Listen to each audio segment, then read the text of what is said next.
Bismillahirrahmanirrahim. Assalamualaikum warahmatullahi ta'ala barakatuh. Alhamdulillah rabbil alamin. Wassalatu wassalamu ala syarfil anbiya wal mursalin wa ala alihi wa sahbihi ajma'in. Alhamdulillah, we're going to continue our video, and in the previous video I have explained to you how the interlinkages between our hippocampus and our amygdala and our brain, our forebrain, alright, how this has been affected by the neurotransmitters, and notably serotonin, GABA and noradrenaline, and how these are affecting our, in terms of our physical existence on this earth, how our intake of junk food, fast food is affecting our microbiome in our guts, in our large and small intestine, and in the stomach, in every aspect of our life, how this interaction is affecting the production of serotonin and also the production of stress hormones, which affects our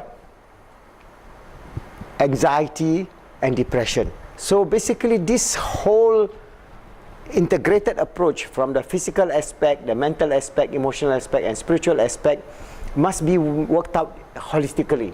Alright, so from the Islamic perspective, we have explained that we have influences at the spiritual level, that we are influenced by our physical environment. As you go to our model, you can see our model here, post-Islamic psychology model. This is the first model in the Muslim world. You must master this model, because this model gives you the whole idea of how the environment, there are three environments. The first one is the environmental aspect of our physical environment.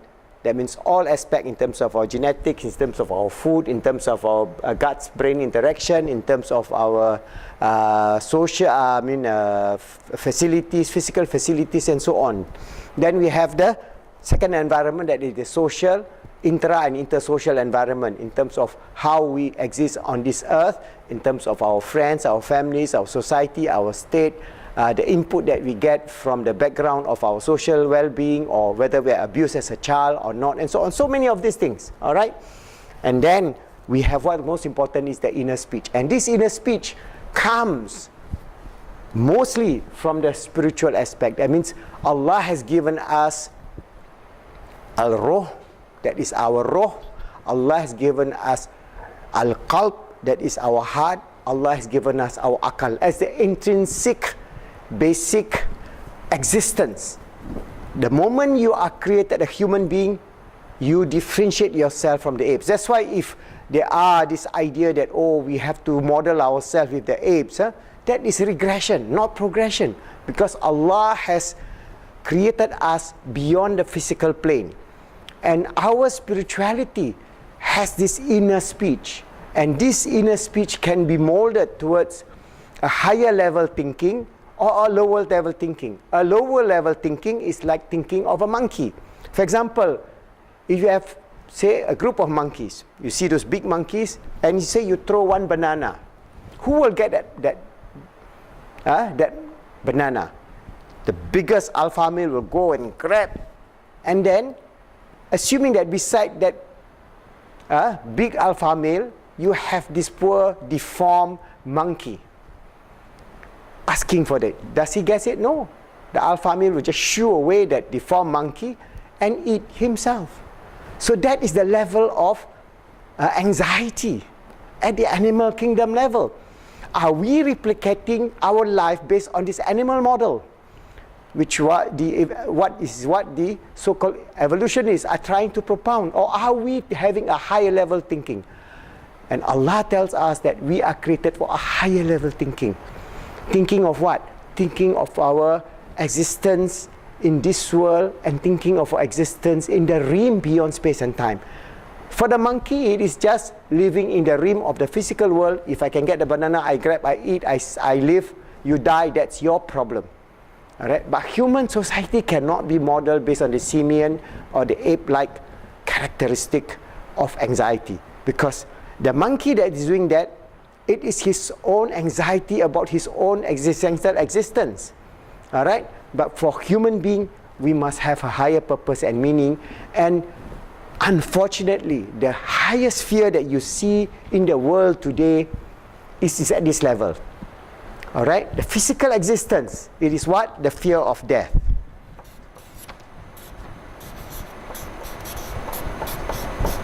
This is the biggest problem that you face in humanity today. That means human being now, we are not being chased by the tiger or the saber-tooth to become a lunch for them. We don't have that problem anymore. So automatically, we should have less anxiety. But it is the opposite. All right, that's why now you have among the rich, the super rich, they are dying. But they have all hope only in a physical dunya. So they take all kind of anti-aging therapy, they go to all kind of operation to keep themselves young. So they have this whole generation of trying to keep themselves young. Well, they may look physically young, but their organs are all dying, and at the age of 80 or 90, they go back, finish. But because of that fear of dying, that becomes the greatest anxiety for modern materialistic society. So we are creating millions and millions, in fact billions of people who just fear death. Whereas death is a process for people who understood the whole idea. There is no anxiety if you reach a level of spiritual enlightenment.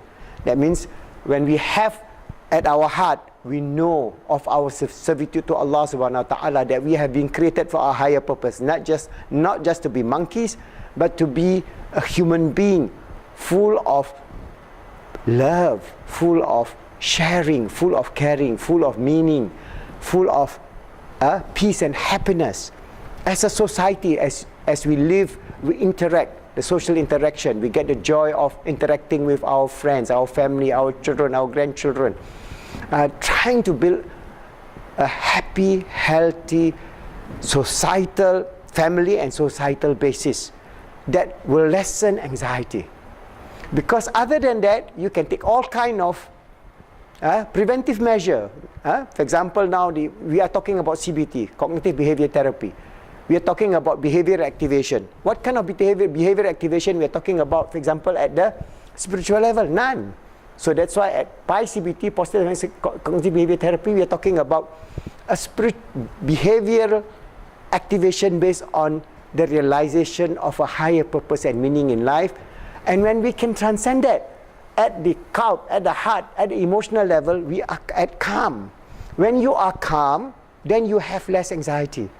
If you know, if all of us accept the fact that we are going to live on this earth and we are going to pass this earth, we are going to die and leave this earth. But if you understand that this earth is just a passing phase of a total phase which is ordained by the Creator, through the whole idea of Islamic metaphysical ideas, then you know, okay, we're going to live, inshallah, for 80 years, and then we'll leave this earth. Our children, they will grow up, they also will live to 80 or 90 years or 100 years, and they will leave this earth. But we are not dead, because from the Islamic perspective, when you leave this earth, you go to another earth, not in the physical sense, a spiritual existence, beyond space, beyond time, of beauty, of peace, of tranquility, of happiness, of joy, of heaven. That is the possibilities that has been offered to every human being by the Creator. The Lord of the universe have created us to be His servant, to be His Khalifa on this earth, to manifest all His wonderful attributes of mercy, of forgiveness, of love, of caring, of sharing, of all the beautiful 99 attributes that you have.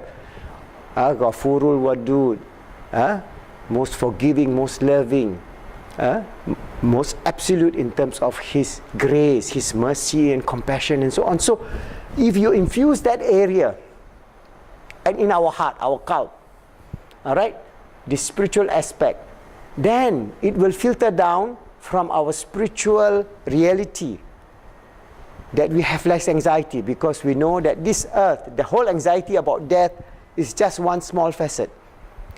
Yes, we will have to face death, and we at this point of time can accept this reality that death is going to take us.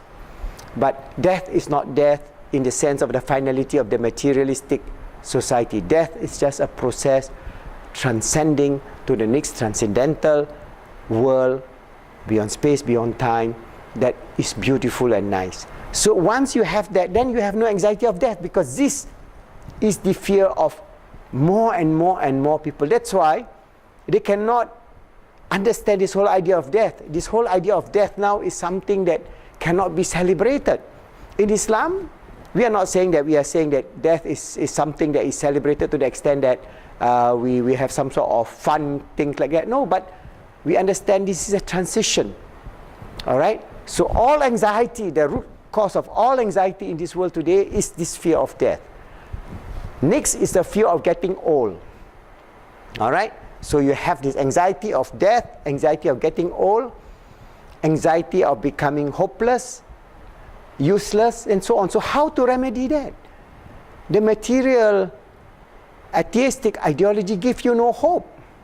For example, what kind of behavioral activation are you going to do to prepare for your death?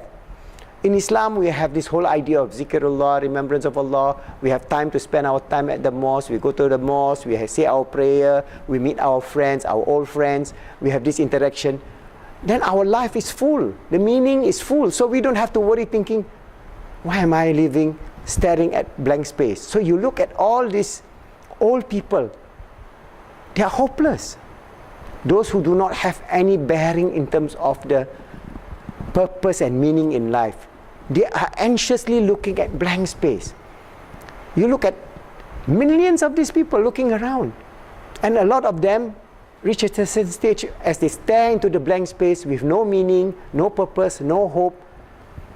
They have very high anxiety, to the extent some of them just commit suicide. They just kill themselves, and more of them are taking that route, because for them there's nothing to look forward.